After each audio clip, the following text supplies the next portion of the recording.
व्यक्ति की पहचान उनके शब्दों द्वारा होती है।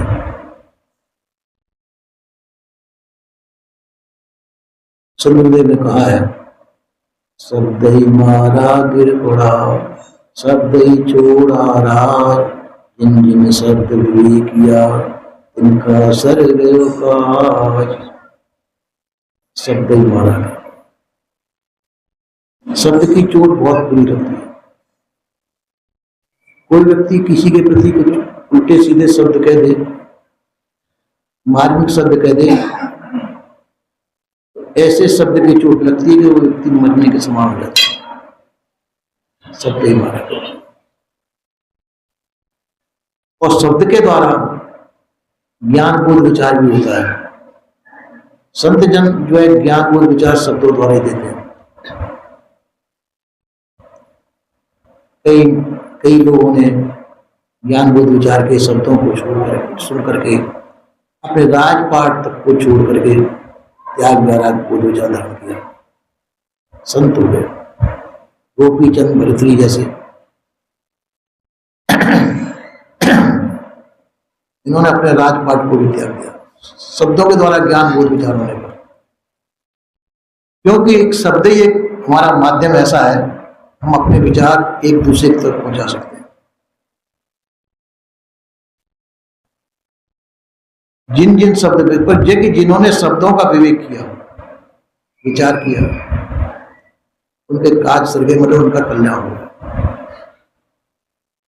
तो शब्दों की बहुत बड़ी विशेषता सदगुरुदेव ने कहा, एक शब्द करे औषधि, एक शब्द करेगा। एक शब्द जो औषधि का काम करता है, एक घाव का काम करता है, घाव कर देता है। इसलिए शब्दों को बड़े सोच समझ के व्यक्ति को जो शब्द बड़े सोच समझ के बोलने चाहिए। शब्दों के द्वारा कोई आहत नहीं होता हो और शब्दों का प्रयोग पूरा हो।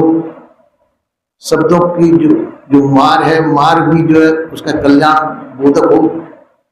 कई शब्द ऐसे होते हैं कि हम शब्दों के द्वारा दूसरे को तीखे शब्द बोल करके भी किसी को ज्ञान बोध विचार करा देते हैं। गुरुजन तीखे शब्द बोल करके, कटु वचन बोल करके भी शिष्यों को ज्ञान बोध विचार करा देते हैं। आवश्यकता पड़ने पर उनको डांट फटकार भी दे देते हैं, क्योंकि वो उसके हितकर है। जब जो है कोई मीठे वचनों को नहीं सुन सके, जब रोग कोई मीठी दवाई से ठीक नहीं होता है तो कड़वी दवाई दी जाती है रोग के निवारण के लिए। इसी प्रकार की शिक्षा भी जो है, जब मीठे शब्द काम नहीं देते हैं, वहां कड़वे शब्द भी बोल करके संत गुरुजन जो है ज्ञान बोध विचार करा देते हैं। इसी प्रकार से शब्द गुरुजन कहते हैं कि शब्द में जो मीठापन है, जो आपको अच्छा लगता है, वो आपके काम का नहीं है। क्योंकि मीठे शब्दों को सुनकर के हम संसार में लिप्त हो जाएंगे और लिप्त हो जाने पर हम अपना कल्याण का मार्ग छोड़ देते हैं। इसलिए मीठे शब्दों को नहीं सुना जाए, शब्द वो सुने जाए जो आपको सचेत और सावधान करते हो। सचेत सावधान करते हो वो कैसे कि जो आपको जागरूक कर दें, कल्याण मार्ग दर्शाते हो, और आप जो अपने संसार की नींद में जो सोए हुए हैं इसको उछाड़ करके और आप अपने कल्याण मार्ग में लगे कि मेरा शब्द का से कल्याण किस प्रकार से होगा। तो संत गुरुजन कहते हैं कि आपका कल्याण का मार्ग आप स्वयं है।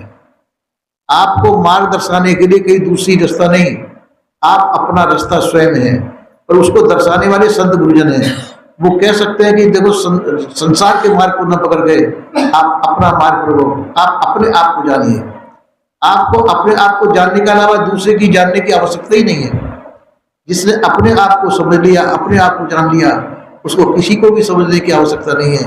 और हम इस बात को न समझ करके हम संसार को जानने के चक्कर में पड़ते हैं, विभिन्न प्रकार की विद्याओं को पढ़ते हैं और उनके पीछे पड़ जाते हैं और बाजे अपने आप को नहीं जान पाते। तो सदगुरु श्री कबीर साहब ने ये दर्शाया कि आपने अपने आप को जानिए। जिस समय संसार को जानने की विद्या लोप हो जाती है, उस समय आप अपने आप को जान सकते हैं। जिस समय संसार को छोड़ देते हैं, उस समय आप अपने आप को जान सकते हैं। तो संसार को जानते हैं, इंद्रियों के द्वारा संसार को जानते हैं, अंतःकरण के द्वारा संसार को जानते हैं। जिसमें इंद्रिया भी मौन हो जाए और अंतःकरण भी मौन हो जाए, उस समय आप अपने आप को जान सकते हैं। और हम जो है इतने आसक्त हैं संसार के अंदर, हम इंद्रियों के विषयों को और अंतःकरण के विषयों को छोड़ नहीं सकते, अपने तक नहीं पहुंच सकते, इसलिए हम अधूरे रह जाते हैं। तो संत गुरुजन यही बात बताते हैं, सब बात को छोड़ करके हम अपने आप को जानने के लिए संसार से मौन हो, संसार से तृप्त हो। संसार से तृप्त का मतलब संसार से मौन हो जाएं, अपने आप में आ जाएं, अपने आप में स्थित हो। अपने आप में स्थित तो सब है ही, और बाजे का अपने आप को स्थित का मतलब है कि संसार की विस्मृति होकर के हम अपने आप में स्थित होकर के अपने आप को जाने। ये सदगुरु श्री कबीर साहब का कहना है। बोलिए श्री सदगुरुदेव की जय।